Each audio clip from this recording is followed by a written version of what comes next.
Our correspondent Susan Teherani is back. Susan, I was just asking Lester about the meeting that Indian Prime Minister had with the Twitter owner Elon Musk yesterday, and it trended for the better part of yesterday.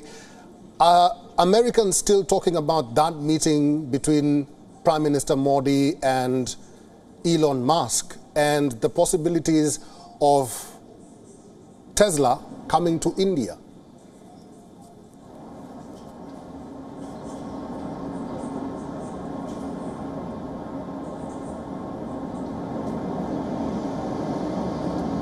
Was that question for me? Yes. Yeah, that meeting really did make headlines. And one of the reasons for that was because Musk is at the helm of such a big American company. All eyes, at least in the private sector here in the United States, was on that meeting to see how that meeting goes, because there's so much appetite for a lot of companies to diversify where their factories are, diversify the supply chain issue. There are a lot of criticism about major companies like Apple doing business in China. So big companies were looking to see how that meeting goes and sort of see it as a blueprint of their development and their future in India as well. And also, I think it was very important that not only the private sector was looking, but then, from government to government relationships, I think a lot of government organizations were looking as well to see whether or not, if this meeting goes well, then a lot of trade issues that exist between India and the United States could possibly be resolved when more American companies work with Indian companies. And I think the Indian private sector, notably the startup sector that Prime Minister Modi talked about during his congressional address, is keen to have companies like Tesla go to India. Susan Teherani, stay with me. We are still keeping our eyes at the White House, where the state dinner is just about to start, and the guests are making their way to the hall where the state dinner will be hosted by the President of the United States, that's Joe Biden, and the First Lady, Dr. Jill Biden. Lester, coming back to you, I wanted us to talk about something also that was brought about by the Indian Prime Minister in his speech to the Congress. He says that by India giving a voice to the global South, he wants and believes that the African Union should be given full membership of the G20. After this trip to the United States, the Indian Prime Minister will be heading to Egypt in Africa. What's the importance of including the African Union or African nations in a group like the G20? I'm a huge advocate personally for more and better outreach between the global North and the global South. Africa in particular should be playing a greater role in international fora and in the places where decisions are made about how the people of African nations are going to find prosperity in the years ahead. And so I think that's a terrific idea. I think it's important that developed countries, whether they're the United States or the EU or India or even China, when they deal with countries in Africa, that they deal with them on terms that are relevant for those countries. All too often, it's other countries kind of telling Africa how things should be. That period should have ended a long time ago. African countries should be able to enter these discussions on their own terms and in their own way and kind of grow into their appropriate role on the world stage. So if I celebrate the Prime Minister for advancing that idea, I think it's a very, very good idea, and I hope it's very successful.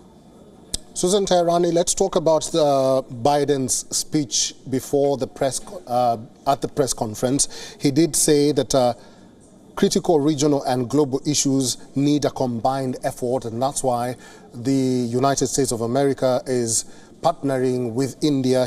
He also said that a strong and enduring bilateral relationship and partnership between India and the United States is becoming dynamic. Probably you can emphasize on that point made by the president. Yeah, that's right. He did talk about unlocking the future unlimited potential, as you mentioned, and he talks about, when he talks about dynamic, he sort of talked also about in the sectors of healthcare, human space flight, climate crisis, critical tech, quantum computing, AI, and semiconductor, as well as supply chain issues. Of course, he also talked about growing defense partnerships. Trade, he said, has doubled in the last decades.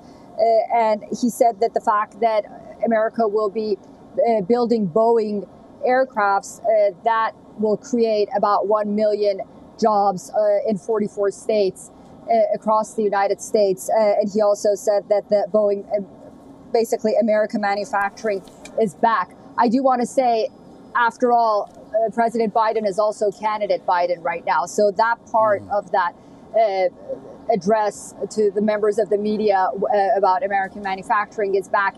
It's true, but it was also geared towards the American public as well. So that's what he meant by dynamic. I mean, you see in all sectors, the two sides are cooperating, and they're also members of the Quad. Of course, President Biden will be traveling in a few months to India as India being the head of the G20. So I think dynamic is probably the best word for it. Indeed. Lester, the Prime Minister indicated something very interesting when it comes to climate. He says that India is on the verge of improving clean energy transition, and also global supply and value chains will be delivered through the shared partnership between India and the United States. Climate change, we all know, has been a major focal point not only for India but also the world. India is the president of the G20 in September. What do you think the delegates or the leaders who will be attending this summit, what should they focus on when it comes to climate? Well, I think when it comes to climate, we actually very quickly get to the issues we confront with respect to China.